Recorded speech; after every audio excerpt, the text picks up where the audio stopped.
How can you protect civilians where across close to 1 million is now in displaced people's camps? And how can you protect them when M23 or other militia groups come and kick them out of the village? No, so there are a lot of failures on behalf of the UN peacekeeping force. So, like I mentioned, there are some very basic deficiencies in terms of how the UN peacekeeping force has been structured.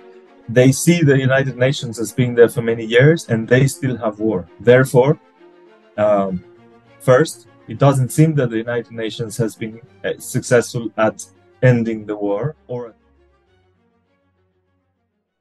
Hello viewers, you're watching the African series on It Matters and I'm your host Kashantikol. In this series, we will be looking into those countries in the African continent where there is a situation of unrest and instability. Today we are going to look in the Africa's second largest country, which is also famous for holding the title of African World War. Yes viewers, I'm talking about the Democratic Republic of Congo. DRC is a resourceful rich country. One can find resources like diamonds, zinc, copper, gold, etc. in surplus amount. Even after the abundance of natural resources in the country, still it faces one of the world's most dreadful humanitarian crises.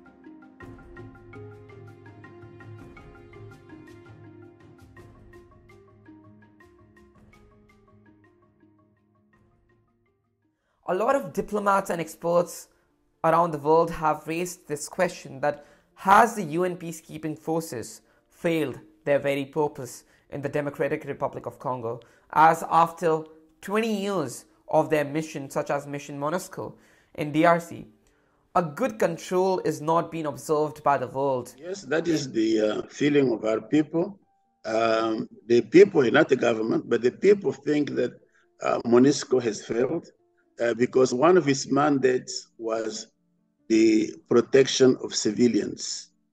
Well, how can you protect civilians where across close to 1 million is now in displaced people's camps?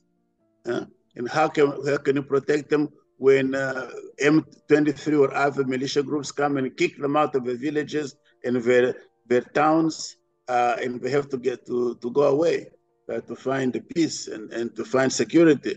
So this is the major complaint against the MONUSCO. They have done some good work in the country. They have worked with the Congolese armed forces. They're working on improving justice, access to justice, and the way that courts and judges treat people who are presented to the courts. Well, let's be, fair to them. It is an exceedingly difficult mandate that they have. They're tasked not only with, trying to negotiate and deal with all these different actors who are operating in Eastern Congo, but also protection of civilians, and often they don't have the resources really to do both of those things. And as a result, too often, civilians have paid the consequences. So it is a exceedingly difficult problem, but as you point out, the UN force has been in Eastern Congo now for decades. It has been the largest UN peacekeeping force in the world for most of that time.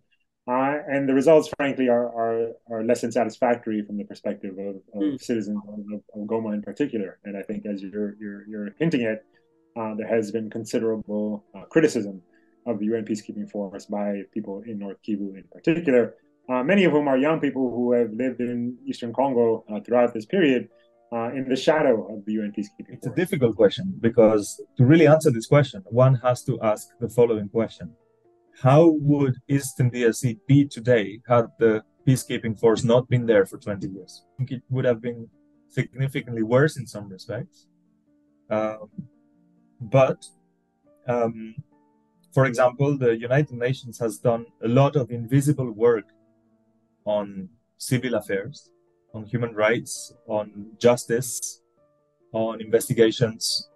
They were the ones who shed light on the role of the Rwandan and Ugandan involvement in the First and Second Congo War in the Congo, and the illicit exploitation of minerals.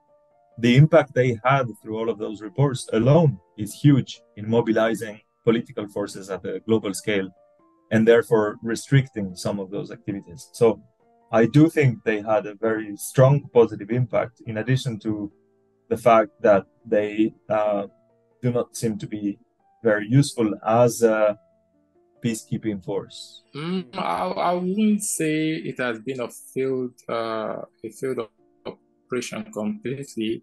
Initially, it started as MONUC before it moved to MONUSCO, and definitely the UN Security Council authorized an offensive brigade under the mandate of MONUSCO, and they were tasked basically to protect the unarmed civilians. So, with the help of MONUSCO, the government and the DRC has been able to record some level of success, like I said, in 2013.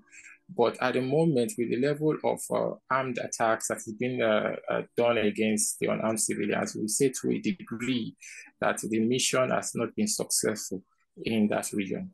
While doing my research work on the Democratic Republic of Congo, I found out that a lot of Congolese people, the citizens of Congo, are against the UN peacekeeping forces in the region. What is the reason behind it?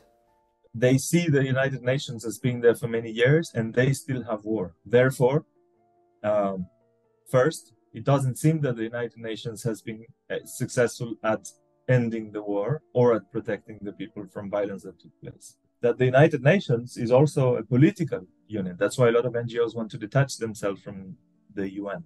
The UN is ultimately a coalition of powerful forces that won the Second World War. One of those, the most powerful, is the United States. The United States has an alliance with Rwanda since the Rwandan genocide, or a strategic affinity at least. Therefore, on the ground, the behavior of the UN, it wouldn't be crazy to suggest that it's biased in favor of Rwanda. It's not as obvious as that, but from the Congolese people's perspective, what they see is a force that doesn't defend them, but asks them not to fight when Rwanda tries to invade. So people take to the streets and they're like, you haven't done anything for years, we still are suffering. Now you take sides against Rwanda, and you always have, in fact. So you have to leave our country. Well, so there are a lot of failures on behalf of the UN peacekeeping force. So, like I mentioned, there are some very basic deficiencies in terms of how the UN peacekeeping force has been structured. There's often a lack of translators, so there hasn't been as much effort to reach out and partner with local community actors. There were some reforms made to do more of this, about a decade ago, and they have not been implemented consistently. And so too often, the UN bases are these kind of islands within a very difficult region, and local people want them to do more. They want them to stop the fighting. Well, as I said, the people do not trust the MONUSCO, and they think that they are not protecting them, and so they've been asking for them to go, to leave. And this is why there have been demonstrations against the peacekeeping forces, and sometimes this gets out of hand, and there is a fighting between the peacekeepers and the citizens. And so this has led to fighting and to killings on both sides. And of course, these are things that we do not condone. And the government has done its best to tell the people to remain calm and to let the government handle the matter rather than to take the matter in their own hands. Do you think that MONUSCO, which is the name of the UN peacekeeping forces in the Democratic Republic of Congo, will be leaving DRC after this year's election, which I suppose is in December? And will they provide with any other alternative to the people of DRC as peacekeeping forces? Or will it be justifiable to just leave the country without giving an alternative to the people of DRC? Well, I think that, there are a lot of developments that are unfolding, and I've been following, but it's quite complicated. Most specifically, there's been the introduction of an East African military force that is trying to involve itself in the fighting in Eastern Congo. I'm generally more sympathetic to regional initiatives like that than I am to international initiatives, especially based on what we've seen in Eastern Congo over the past 2 decades. And so I think that's probably the future. If MONUSCO was to pull out, we'd probably see a replacement by the African Union, or more specifically countries of East Africa, which have already created a force to be more involved in the dynamics in Eastern Congo. I do know that from the people's perspective, a lot of them want them to leave. From the government's perspective, I believe their position is a bit more ambivalent, but it is possible that a campaign promise is made that they will kick out the UN as a way to help win elections, and then they follow through. So it's, I think, hard to predict. These things are relatively sticky. There are networks of bureaucrats in DRC and in New York that make it often harder to obtain radical change.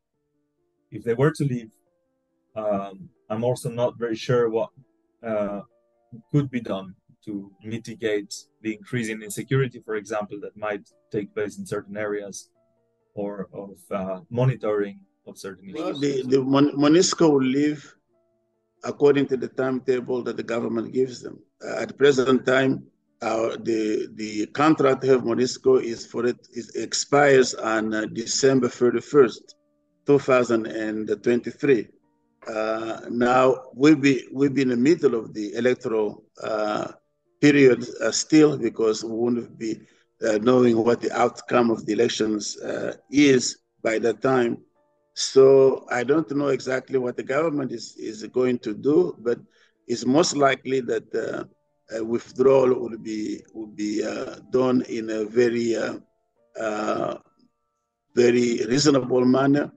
We believe that certainly once the MONUSCO leave, and we will still have other soldiers from the Eastern African community and from the SADC Southern African community, which contributes troops to what is known as what is called RIF, the regional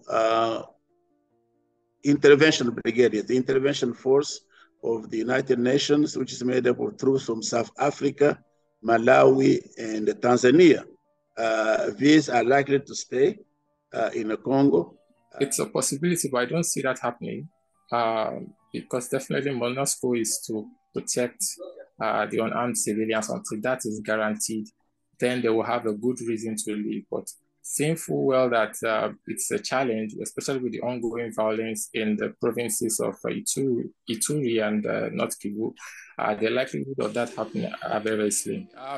The central government would have to prove beyond reasonable doubt that they are able to handle on their own the whole issue of protecting their civilians, or perhaps with the help of the African Union and other regional, sub-regional organizations.